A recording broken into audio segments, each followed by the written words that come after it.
దఫాలుగా బీఆర్ఎస్ వెంటనే ముస్లింలు ఈ ఎన్నికల్లో కూడా అటే నిలబడతారా? మాతోనే బీఆర్ఎస్ కు అధికారమన్న మజ్లిస్. ఎంఐఎం చేసిన వ్యాఖ్యల్లో ఆంతర్యమేంటి? త్వరలో తెలంగాణ సహా 5 రాష్ట్రాల ఎన్నికలు. మైనార్టీలపై ఆ ఎన్నికల ఫలితాల ప్రభావం. లోక్సభ ఎన్నికల్లో కాంగ్రెస్ వైపు మళ్లే ఛాన్స్.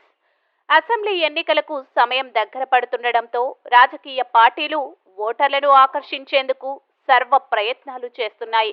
ఈ క్రమంలో అనేక హామీలు గుప్పిస్తున్నాయి. ఇప్పటికే కాంగ్రెస్ పార్టీ 6 గ్యారంటీలు ఇచ్చి రాష్ట్ర వ్యాప్తంగా ప్రజల్లో విస్తృతంగా ప్రచారం చేస్తున్నది. మరోవైపు అధికార బీఆర్ఎస్ కూడా అభ్యర్థుల జాబితాను విడుదల చేయడంతో నేరుగా అభ్యర్థులే ప్రచారంలోకి దిగిపోయారు. ఇప్పటి వరకు ఇచ్చిన హామీలు, ప్రజలకు అందుతున్న సంక్షేమ పథకాలను వివరిస్తూ మళ్లీ అధికారంలోకి వస్తే ఏ విధంగా పనిచేస్తామో చెప్పుకుంటూ ఓటర్లను ప్రసన్నం చేసుకుంటున్నారు.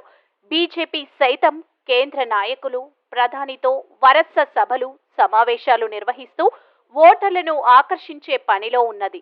మరోవైపు బీఎస్పీ కూడా బహుజన ఎజెండాతో బహుజనుల రాజ్య స్థాపనే లక్ష్యమంటూ అడుగులు వేస్తున్నది.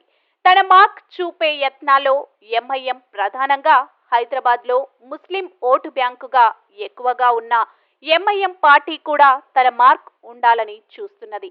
అయితే రాష్ట్ర వ్యాప్తంగా ఉన్న మైనార్టీల ఓట్లు ఏ పార్టీకి పడతాయన్న సందేహాలు రాజకీయ విశ్లేషకులతో పాటు ప్రజల్లోనూ ఆసక్తి రేపుతున్నాయి. ఓవైపు బీఆర్ఎస్ కు తమ మద్దతు ఉంటుందని ఎంఐఎం అధ్యక్షుడు అసీదుద్దీన్ ఓవైసీ ఇప్పటికే ప్రకటించారు. తాము పోటీ చేయని స్థానాల్లో బీఆర్ఎస్ కు మద్దతు ఇస్తామని కూడా వెల్లడించారు. చట్టసభల్లో సైతం సీఎం కేసీఆర్ లాంటి నాయకుడు దేశానికి అవసరమని ఎంఐఎం నేత గతంలో వ్యాఖ్యానించారు. ఇలాంటి నేపథ్యంలో ఎంఐఎం మద్దతు లేకుండా బీఆర్ఎస్ కు 60 సీట్లు కూడా రావంటూ ఆ పార్టీ నేత అక్బరుద్దీన్ చేసిన వ్యాఖ్యలు దుమారం రేపుతున్నాయి. కర్ణాటకలో కూడా అనేక స్థానాల్లో ప్రభావవంతమైన సంఖ్యలో ముస్లింలు ఉన్నారు. వీరి ఓట్లన్నీ జేడీఎస్ కు పడాలని ఎంఐఎం అధినేత అసీదుద్దీన్ ఓవైసీ కోరుకున్నారని చెబుతుంటారు. కానీ బీజేపీని ఎదుర్కొనే సామర్థ్యం కాంగ్రెస్ కు మాత్రమే ఉన్నదని విశ్వసించిన ముస్లింలు ఆ పార్టీకే ఓటేశారు. జేడీఎస్ వైపు ఉన్న ముస్లిం ఓటర్లు సైతం కాంగ్రెస్ వైపు చూడడం గమనార్హం. తెలంగాణలో ఎలాంటి పరిస్థితి ఉంటుందనేదే చూడాలి. 5 రాష్ట్రాల్లో గెలిస్తే కాంగ్రెస్ కే మైనార్టీ ఓటు. దేశవ్యాప్తంగా రాజకీయ సమీకరణాలను పరిశీలిస్తే మైనార్టీలు కాంగ్రెస్ వైపే మొగ్గు చూపే అవకాశాలు ఉన్నాయని రాజకీయ విశ్లేషకులు అంటున్నారు. తెలంగాణలో కాంగ్రెస్ వరుసగా 2 సార్లు ఓటమి పాలవడంతో ఇక్కడి మైనార్టీలు, ముఖ్యంగా ముస్లింలు బీఆర్ఎస్ కు ఆకర్షితులయ్యారనే వాదన ఉంది. సీఎం కేసీఆర్ మైనార్టీలకు ఇచ్చిన ప్రాధాన్యం కానీ, ఎంఐఎంతో బీఆర్ఎస్ కు ఉన్న సంబంధాలు కానీ ఇందుకు దోదం చేసి ఉండొచ్చని పరిశీలకులు చెబుతున్నారు. దీంతో పాటు షాదీ ముబారక్, మైనార్టీ పాఠశాలలు వంటి పథకాలు కూడా కారణమని పేర్కొంటున్నారు. కర్ణాటక ఎన్నికల ఫలితాల తర్వాత దేశంలో రాజకీయ పరిస్థితులు ఒక్కసారిగా మారాయి. ఉత్తరప్రదేశ్లో జరిగిన స్థానిక సంస్థల ఎన్నికల్లో ఇటీవల కాలంలోనే మొదటిసారిగా కొంత మేరకు ముస్లిం ఓటర్లు కాంగ్రెస్ వైపు మళ్లారని అంటున్నారు. బీజేపీకి విరుగుడుగా కాంగ్రెస్ పుంజుకుంటుందని చెబుతున్నారు. దీని ప్రభావం తెలంగాణ పైన ఉన్నదని చెబుతున్నారు. తెలంగాణతో పాటు రాబోయే ఛత్తీస్గఢ్, రాజస్థాన్, మధ్యప్రదేశ్ ఎన్నికల్లో కూడా సానుకూల ఫలితాలు కాంగ్రెస్ పార్టీకి వస్తే బీజేపీని, మోదీని ఓడించే శక్తి దేశంలో కాంగ్రెస్ కే ఉంటుందనే భావన మైనార్టీలో బలంగా నాటుకునే అవకాశం ఉంటుందని రాజకీయ విశ్లేషకులు చెబుతున్నారు.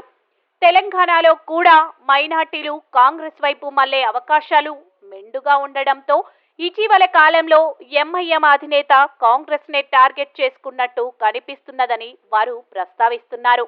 బీఆర్ఎస్, బీజేపీ దోస్తీతో ముస్లిం ఓటర్లలో అనుమానాలు, బీఆర్ఎస్ బీజేపీ ఒక్కటే అన్న అభిప్రాయాలు ఇటీవలి కాలంలో ప్రజల్లోకి బాగా వెళ్లాయి. కొన్ని పరిణామాలు కూడా వాటిని ధృవీకరించేలా ఉన్నాయని రాజకీయ పరిశీలకులు అంటున్నారు. బీజేపీకి విరుగుడుగా కాంగ్రెస్ పుంజుకుంటుందని చెబుతున్నారు. దీని ప్రభావం తెలంగాణ పైన ఉన్నదని చెబుతున్నారు.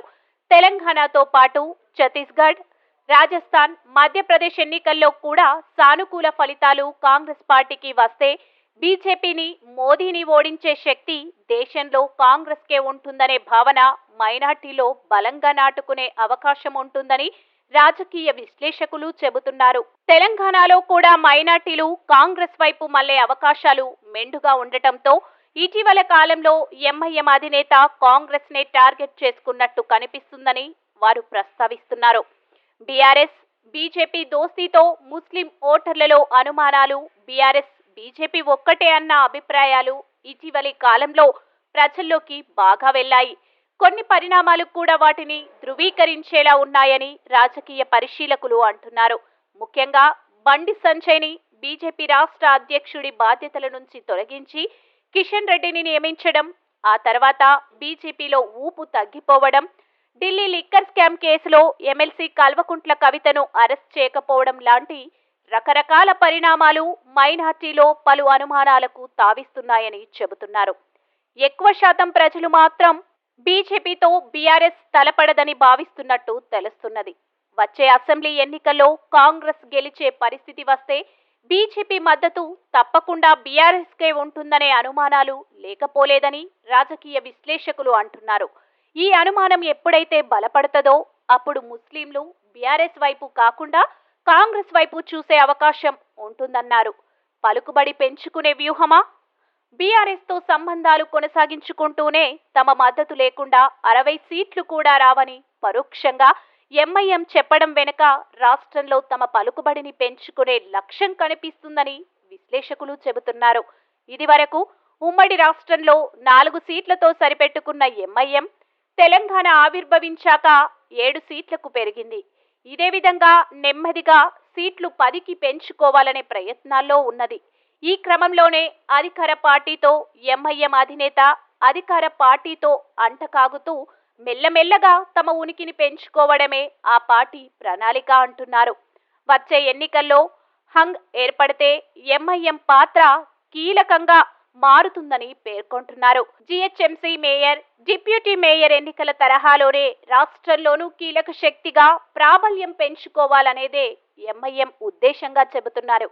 ఒక రకంగా బీఆర్ఎస్ గెలవాలి, కానీ బీఆర్ఎస్ కు మెజార్టీ రాకూడదని, తమ మద్దతు ద్వారానే బీఆర్ఎస్ అధికారంలో ఉండాలని ఎంఐఎం భావన అయి ఉండొచ్చన్న అభిప్రాయాలు వ్యక్తమవుతున్నాయి. ఈ పరిణామాలు, రాజకీయ అంశాలు ఎలా ఉన్నా మైనార్టీలు ఏ పార్టీకి తమ అమూల్యమైన ఓటు వేస్తారన్నది ప్రస్తుత పరిస్థితిలో $1 బిలియన్ ప్రశ్నగా మారింది.